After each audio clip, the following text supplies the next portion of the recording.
उपोषणासाठी बसले। आज एवढे दिवस होऊन सुद्धा नरेंद्र मोदी न फोदी तो तिथं जात नाही आहे। ह्या नरेंद्र मोदी हा आपल्या युवा मंडळी, जे आपण युवा आहोत, या भारताचे युवा आहोत, आपल्या विरोधी काम करतो। असा पंतप्रधान भारताला पाहिजेच नाही। आपल्याला पंतप्रधान पाहिजे नाही। शिक्षण मंत्र्यासहित यांनी सुद्धा, नरेंद्र मोदींनी सुद्धा इस्तीफा दिला पाहिजे। आम्हाला त्याचा सुद्धा इस्तीफा पाहिजे। आमच्या विद्यार्थ्यांवर जर पुन्हा लाठीचार्ज करण्यात आला किंवा त्यांच्यावर कोणताही अत्याचार करण्याचा प्रयत्न जरी केला तर पोलिसांना सांगू इच्छितो की याच्यानंतर कोणत्याच विद्यार्थ्यांवर हात उचलता कामा नये। जर तुम्ही लाठी उचलल्या तर आम्ही सुद्धा या गोष्टीकडे मागं वळणार नाही।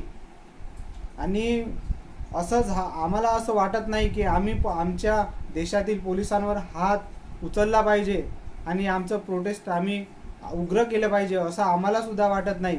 पण जर नाईलाजाने आम्हाला दुसरा जरी पर्याय नसला तर आम्ही ते सुद्धा करण्यास मागं हटणार नाही।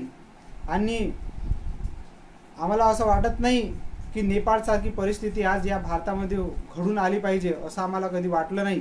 पण अशी जर तुम्हाला वाटत असेल, राजकारणी लोक आहेत, जे राजकारण करत आहेत, अशा सगळ्यांना माझं म्हणणं आहे की मंत्री असो, खासदार असो, आमदार असो, आजच सुधरून जा। कारण की आज युवा जागा झाला आहे। जर युवा तुमच्या घरापर्यंत जरी पोहोचला तर पडदा वाट सुधारणार नाही। तुम्हाला ज्या देशात जाल त्या देशातून आम्ही खिचून आणू, पण आताच सुधरा। अशी परिस्थिती येऊ देऊ नका आणि नेपाळसारखी परिस्थिती येऊ देऊ नका।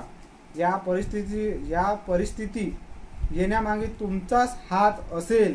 म्हणून लवकरात लवकर ज्या प्रतिनिधींना आम्ही संसदेमध्ये पाठवतो, त्या संसदेच्या आमदार असो, खासदार असो, आपापल्या पक्षातील पक्ष नेत्यांना तुम्ही कळवा आणि लवकरात लवकर जो काही निर्णय घ्यायचा आहे तो लवकर घ्या। बीजेपी सत्तेमध्ये जे आमदार खासदार आमच्या मताच्या भरोशावर तुम्ही संसदेमध्ये जाता आणि खाता, ह्या गोष्टी तुम्ही करता त्या करा, पण आमच्या विद्यार्थ्यांवर जर पुन्हा